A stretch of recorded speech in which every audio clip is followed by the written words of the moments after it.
Baik, Assalamualaikum warahmatullahi wabarakatuh. Perkenalkan, kami dari kelompok 6, kelas analisis laporan keuangan B, jurusan Administrasi Publik, Fakultas Ilmu Sosial dan Ilmu Politik UIN Sunan Gunung Jati Bandung, akan membahas mengenai analisis kewajiban dan ekuitas. Adapun dosen pengampu dari mata kuliah ini yakni Dr. Randa Siti Farida SE MSI dan anggota kelompok 6 yang terdiri dari Dwi Eka Fajaria dan Tarisa Salsabila. Baik, langsung saja kepada pembahasan mengenai analisis pertumbuhan kewajiban atau utang. Menurut Irham Fahmi, tahun 2015 halaman 160, hutang adalah kewajiban atau liabilities.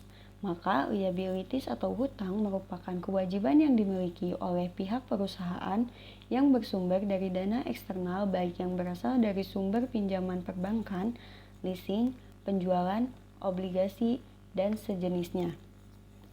Sedangkan menurut Mahmudi tahun 2016-120, analisis pertumbuhan utang bermanfaat untuk melihat bagaimana perkembangan utang pemerintah daerah dari tahun ke tahun, yang dimana bagi manajemen pemerintah daerah, informasi pertumbuhan utang ini penting untuk perencanaan dan pengendalian utang. Lalu, menurut Irham Fahmi, secara umum liabilities atau utang terbagi dalam dua golongan, yaitu hutang jangka pendek atau sering disebut dengan short term debt dan hutang jangka panjang atau long term debt. Short term debt atau utang lancar dalam buku LM Samarin tahun 2012 halaman 38 menjelaskan bahwa utang jangka pendek atau short term debt merupakan utang yang jangka waktu pengembaliannya paling lama 1 tahun. Kemudian hutang jangka panjang menurut Irham Fahmi tahun 2015 yakni disebut dengan utang tidak lancar. Utang tidak lancar yang dimana penyebutan utang tidak lancar ini dikarenakan dana yang dipakai dari sumber utang ini dipergunakan untuk membiayai kebutuhan yang bersifat jangka panjang. Dengan kesimpulan, hutang jangka pendek itu merupakan kewajiban yang diharapkan akan dilunasi dalam waktu 1 tahun. Sedangkan hutang jangka pendek yakni kewajiban yang harus dilunasi dalam jangka waktu lebih dari 1 tahun. Kemudian ada rasio utang per kapita. Rasio ini membutuhkan data jumlah penduduk pemerintah daerah setempat, di mana rasio utang per kapita memberikan informasi mengenai beban utang setiap masyarakat yang menjadi penduduk pemerintah setempat. Mahmudi tahun 2016 halaman 121. Rasio utang per kapita sama dengan total utang jumlah penduduk. Kemudian ada juga rasio utang terhadap ekuitas. Rasio utang terhadap ekuitas atau sering disebut juga dengan debt to equity ratio adalah rasio yang mengukur besaran penggunaan utang oleh perusahaan dibandingkan dengan penggunaan ekuitas atau modal pemegang saham untuk membiayai kegiatan bisnis perusahaan. Dalam hal ini, perhitungan rasio utang terhadap ekuitas adalah total kewajiban dibagi dengan ekuitas. Kemudian rasio utang terhadap aset. Rasio utang terhadap aset atau sering disebut dengan debt to asset ratio adalah rasio yang digunakan untuk mengukur sejauh mana perusahaan tergantung pada utang untuk membiayai asetnya. Hal ini dianggap beresiko karena perusahaan harus tetap melunasinya bahkan ketika tidak bisa menghasilkan pendapatan, dan melunasinya itu membutuhkan arus masuk kas yang cukup stabil. Menghitung rasio utang terhadap aset adalah mudah. Kita hanya membutuhkan operasi aritmatika yang dimana untuk menghitungnya ini dengan membagi total utang dengan total aset atau sering disebut rumusnya yaitu rasio utang terhadap aset sama dengan total utang dibagi total aset. Kemudian selanjutnya membahas mengenai analisis rasio bunga utang terhadap PAD atau pendapatan asli daerah. Pendapatan asli daerah atau PAD yaitu pendapatan yang diperoleh daerah yang dipungut berdasarkan peraturan daerah sesuai dengan peraturan perundang-undangan. Menurut Undang-Undang Nomor 33 Tahun 2004 tentang perimbangan keuangan antara pemerintah pusat dan pemerintah daerah, pendapatan asli daerah adalah pendapatan daerah yang bersumber dari hasil pajak daerah, hasil retribusi daerah, hasil pengelolaan kekayaan daerah yang dipisahkan, dan lain-lain. Pendapatan asli daerah yang sah yang bertujuan untuk memberikan keleluasaan kepada daerah dalam menggali pendanaan dalam pelaksanaan otonomi daerah sebagai perwujudan asas desentralisasi. Kemudian berdasarkan Undang-Undang Nomor 33 Tahun 2004, PAD bersumber dari hasil pajak daerah yang merupakan pungutan yang dilakukan oleh pemerintah daerah berdasarkan peraturan perundang-undangan yang berlaku ditetapkan melalui peraturan daerah. Yang kedua, dari hasil retribusi daerah adalah pungutan yang dilakukan sehubungan dengan suatu jasa atau fasilitas yang diberikan secara langsung dan nyata seperti retribusi pelayanan kesehatan, retribusi pelayanan persampahan atau kebersihan, retribusi pelayanan pemakaman, retribusi jasa usaha, pengelolaan limbah cair, dan lain-lain. Ketiga, hasil pengelolaan kekayaan daerah yang dipisahkan, yaitu penerimaan daerah yang berasal dari pengelolaan kekayaan daerah yang dipisahkan, mencakup bagian laba atas penyertaan modal pada perusahaan milik daerah atau BUMD, bagian laba atas penyertaan modal pada perusahaan milik negara atau BUMN, bagian laba atas penyertaan modal atas perusahaan swasta dan masyarakat. Dan yang terakhir keempat yakni lain-lain PAD yang sah, yaitu penerimaan daerah yang berasal dari lain-lain milik Pemda seperti hasil aset daerah yang tidak dipisahkan, seperti jasa giro, pendapatan bunga, dan lain-lain. Tujuan rasio bunga pinjaman terhadap pendapatan ini adalah untuk mengetahui kemampuan pendapatan asli daerah dalam membayar bunga utang jangka panjang. Dalam analisis rasio bunga ini terdapat rumus yang disampaikan oleh Mahmudi tahun 2016 halaman 123, yakni bunga utang terhadap PAD sama dengan pendapatan asli daerah dibagi bunga utang jangka panjang. Selanjutnya mengenai rasio utang terhadap PDRB atau produk domestik regional bruto, yang dimana produk domestik regional bruto atau PDRB ini pada dasarnya merupakan jumlah nilai tambah yang dihasilkan oleh seluruh unit usaha dalam suatu daerah atau wilayah tertentu, atau merupakan jumlah nilai barang dan jasa akhir yang dihasilkan oleh seluruh unit ekonomi. Rasio ini membandingkan antara jumlah total utang pemerintah daerah dengan PDRB setiap tahunnya. Dalam hal ini, manfaat rasio ini untuk mengetahui kemampuan daerah dalam menanggung beban utang dan memenuhi kewajibannya berdasarkan kemampuan produktivitas yang dimiliki daerah.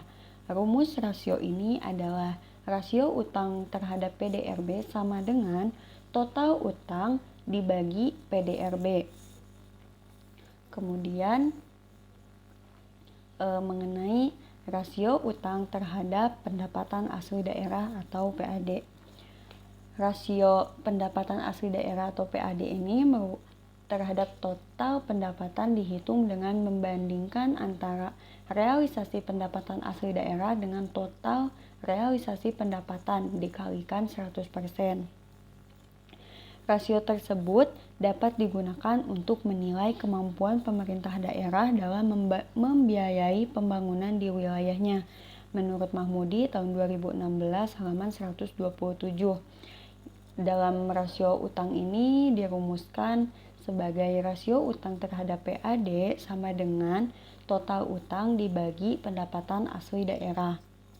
Selanjutnya, mengenai rasio utang terhadap total pendapatan daerah. Rasio utang terhadap total pendapatan daerah merupakan perbandingan antara total utang dengan total pendapatan daerah. Semakin rendah nilai rasio ini, maka akan semakin baik. Mahmudi tahun 2016 halaman 126. Rasio ini juga menjelaskan tentang kinerja pinjaman daerah, yaitu bagaimana pemerintah daerah dapat mengembalikan pinjamannya kepada para kreditor, yaitu pihak eksternal. Dalam rasio utang terhadap total pendapatan daerah ini dapat dirumuskan dengan total utang pemerintah daerah dibagi total pendapatan daerah. Baik, selanjutnya mengenai analisis pertumbuhan ekuitas. Ekuitas adalah hak residual atas aset perusahaan setelah dikurangi semua kewajiban menurut Ikatan Akuntan Indonesia tahun 2019. Sedangkan menurut Trianto tahun 2013 halaman 225 mengemukakan bahwa ekuitas adalah modal yang berasal dari pemilik perusahaan dan yang tertanam dalam perusahaan dalam jangka waktu tertentu lamanya. Analisis penilaian ekuitas ini menekankan laba dan pengurangan akuntansi lain untuk menghitung nilai perusahaan, peramalan laba, memperhitungkan kekuatan laba, teknik estimasi, dan mekanisme pengawasan. Dalam hal ini, analisis pertumbuhan ekuitas terbagi menjadi 3 bagian, yaitu 1. Daya tahan laba, 2. Penilaian ekuitas berbasis laba, 3. Kekuatan laba dan peramalan tujuan penilaian. Yang dimaksud dengan daya tahan laba adalah dalam hal analisis yang baik harus dapat mengenali komponen laba yang stabil dan dapat diprediksi. Kemudian yang kedua mengenai penilaian ekuitas berbasis laba. Maksudnya, penilaian perusahaan merupakan tujuan penting bagi banyak pengguna laporan keuangan karena estimasi yang dapat diandalkan dapat digunakan untuk membuat keputusan. Deskripsi penilaian ekuitas terhadap perusahaan tradisional dilakukan berdasarkan metode diskonto arus kas, yang dimana berdasarkan metode ini nilai ekuitas perusahaan dihitung berdasarkan ramalan arus kas yang tersedia bagi investor ekuitas. Kemudian yang ketiga mengenai kekuatan laba dan peramalan tujuan penilaian. Maksudnya, dalam hal ini kekuatan laba. Baik, selanjutnya yaitu kekuatan laba dan peramalan tujuan penilaian yang memiliki maksud yakni kekuatan laba yang mengacu pada tingkat laba perusahaan yang diharapkan akan terjadi pada masa depan. Dengan rumus pertumbuhan ekuitas berkaitan dengan bagaimana terjadinya stabilitas peningkatan ekuitas ke depan. Kemudian mengukur kekuatan laba. Konsep ini lebih melihat kepada stabilitas dan daya tahan laba serta komponen laba. Laporan keuangan digunakan untuk menghitung kekuatan laba. Meskipun penilaian berorientasi masa depan, kita harus mengakui relevansi kinerja perusahaan saat ini dan sebelumnya untuk mengestimasi kinerja di masa depan. Kemudian ada rentang waktu kekuatan laba. Pengukuran terbaik kekuatan laba suatu perusahaan adalah dengan menggunakan laba rata-rata atau kumulatif selama beberapa tahun. Rentang waktu untuk menghitung laba rata-rata umumnya adalah 5 tahun, biasanya hingga 10 tahun. Perpanjangan periode ini mengurangi distorsi, ketidakteraturan, dan dampak sementara lainnya yang mengurangi relevansi laba 1 tahun. Kemudian yang ketiga ada menyesuaikan laba per saham. Kekuatan laba dihitung dengan menggunakan seluruh komponen laba. Lalu peramalan laba, yang dimana peramalan laba mengikuti analisis komponen laba dan melibatkan pembuatan estimasi laba di masa depan. Kemudian mekanisme peramalan laba.